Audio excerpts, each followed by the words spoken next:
اس اعتبار سے ہمیں اپنی زندگیوں کے اندر تبدیلی لانا ضروری ہے۔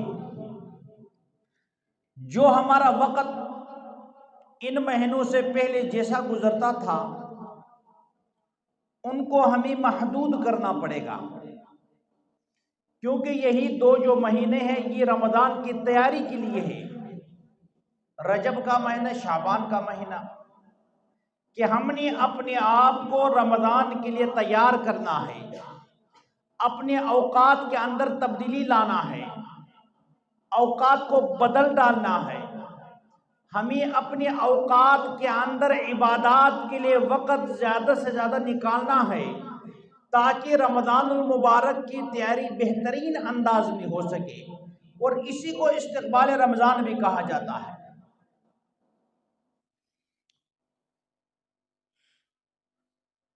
لیکن میں نے آپ کے سامنے آج سرکار دو عالم صلی اللہ علیہ وسلم کا جو معراج ہوا تھا، میں نے پچھلے جمعۃ المبارک کے اندر معراج کے دوران جو واقعات رونما ہوئی تھی، اللہ کے نبی نے مختلف چیزوں کو خرق العادت دیکھا تھا، مختلف قسم کے انسانوں کو مختلف عذابات کے اندر مبتلا ہوتے ہوئے دیکھا تھا۔ یہ اس لیے تھا تاکہ ہم ان کاموں سے اجتناب کریں، ہم تمام وہ کام چھوڑ دیں جو عذاب کے لیے موجب ہے، جس کی وجہ سے اللہ رب العزت کا عذاب آنے کا خطرہ ہو، ہم نے وہ کام چھوڑ دینا ہے۔ سرکاری دو عالم صلی اللہ علیہ وسلم جب طائف سے واپس تشریف لے آئے، آپ کو پتہ ہے کہ طائف کے لوگوں نے اللہ کے نبی کا قدر نہیں کیا تھا۔ سرکاری دو عالم صلی اللہ علیہ وسلم بہت زیادہ پریشان ہوئے۔ رب نے فرشتوں سے کہا کہ میرے فرشتے، تم نے زمین پہ جانا ہے جس کے لیے میں نے یہ پوری کائنات بنایا ہے، آج وہ پریشان ہے۔ طائف والوں نے ٹھکرا دیا، حضرت ابو طالب بھی دنیا سے چلا گیا، حضرت خدیجہ بھی دنیا سے پردہ فرما گئی، تو اللہ کا نبی پریشان ہو گیا۔ تو اللہ رب العزت نے جبریل کو حکم دیا کہ جا کے میرے محبوب کو آسمانوں کا سیر کروائے، پہلا آسمان، دوسرا، تیسرا، چوتھا، پانچواں، چھٹا، پھر سدرۃ المنتہا، پھر اس سے آگے ایک اور سفر، وہ ہے سفر عرش معلیٰ سے بھی اوپر سفر۔ تو آپ کا جو واقعی معراج کا ابتدا تو بیت اللہ سے ہوا،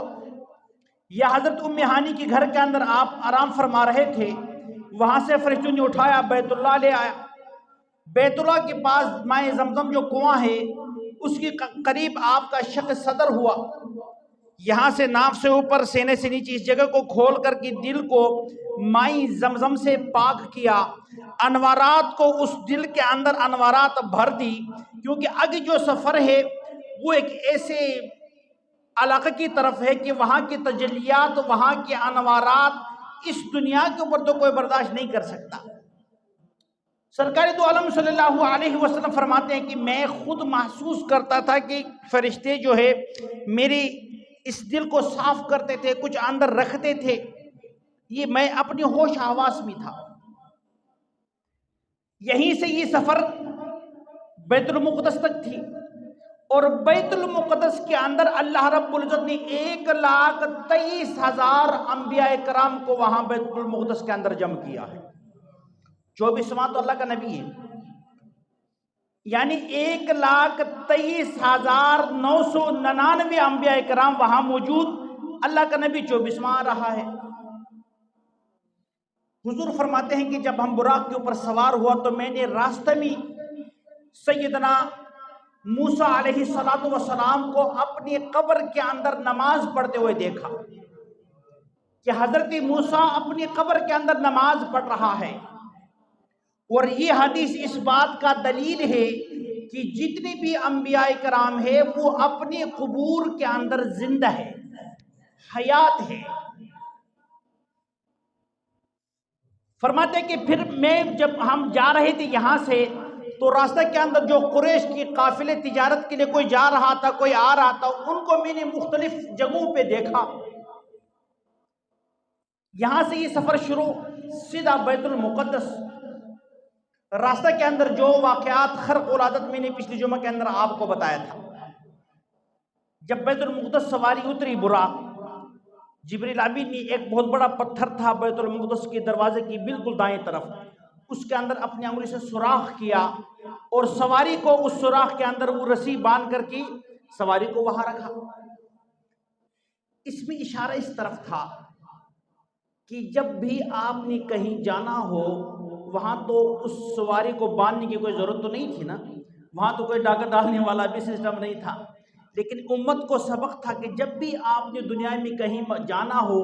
تو اپنی طاقت کے مطابق اپنی سواری کی حفاظت خود کرے۔ اس کے بعد کہ یا اللہ جتنی میری طاقت تھی میں نے تو اپنی اس موٹر سائیکل کی، اپنی اس گاڑی کی، اپنی ان جوتیوں کی حفاظت کر کے رکھا ہے،